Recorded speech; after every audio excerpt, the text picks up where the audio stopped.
बौद्ध काल के समय एक बुद्ध, जो कि महात्मा बुद्ध का शिष्य था, वह अपने उपदेशों से बहुत ख्याति पा रहा था, क्योंकि उन्होंने बहुत समय स्वयं महात्मा बुद्ध के साथ बिताया था। इस वजह से वह काफी बुद्धिमान और एक अच्छे मार्गदर्शक थे। उनको सुनने जगह जगह से लोग आने लगे और इस तरह उनके बहुत अनुयायी बन गए। ऐसा ही उनका एक शिष्य था, जो उन्हें उनके शुरुआती दिनों से ही उनकी दी हुई दीक्षा का अनुसरण कर रहा था। वह बहुत पशु प्रेमी था। ऐसा कोई जानवर नहीं था जिसे वो पालने की इच्छा न रखता हो।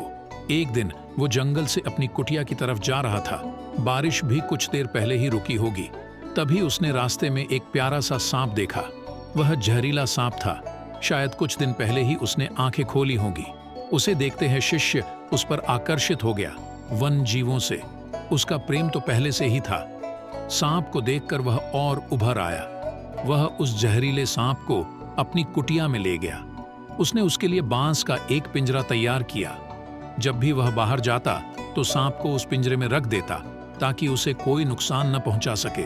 वहां मौजूद आसपास के लोगों को जब यह पता चला कि उसने जहरीले सांप को पाल रखा है और बांस के पिंजरे में रखता है, तो उन्होंने सांप का नाम ही बांस रख दिया और उसे वो बांस का पिता कहने लगे।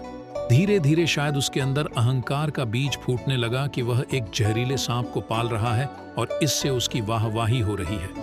कुछ समय बाद एक दिन जब वह गुरु के पास उपदेश सुनने गया, तो वहां बैठे अन्य अनुयायी आपस में बातें करने लग गए। इस पर गुरु ने पूछा कि क्या बात है, इसे देखकर आप लोग आपस में क्या बातें कर रहे हो। एक आदमी उठा और बोला, गुरुदेव, इन्होंने एक जहरीला सांप पाल रखा है। यह सुन, गुरुदेव बांस के पिता से बोले, क्या यह सच है?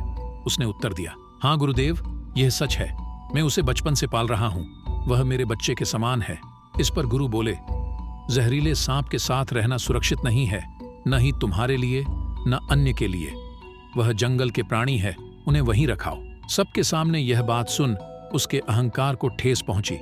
उसने गुरु की कही बातों को अनसुना कर कहा, गुरुदेव, मैं उसके साथ रहकर उसका रहन सहन जान गया हूँ। सांप मुझे कभी नहीं काटेगा। वो मेरी प्यार की परिभाषा तो समझता ही होगा। आखिर एक जानवर भी तो प्रेम की अपेक्षा रखता है, तो वह जिससे प्रेम करता है उसे क्यों काटेगा, आप ही बताइए।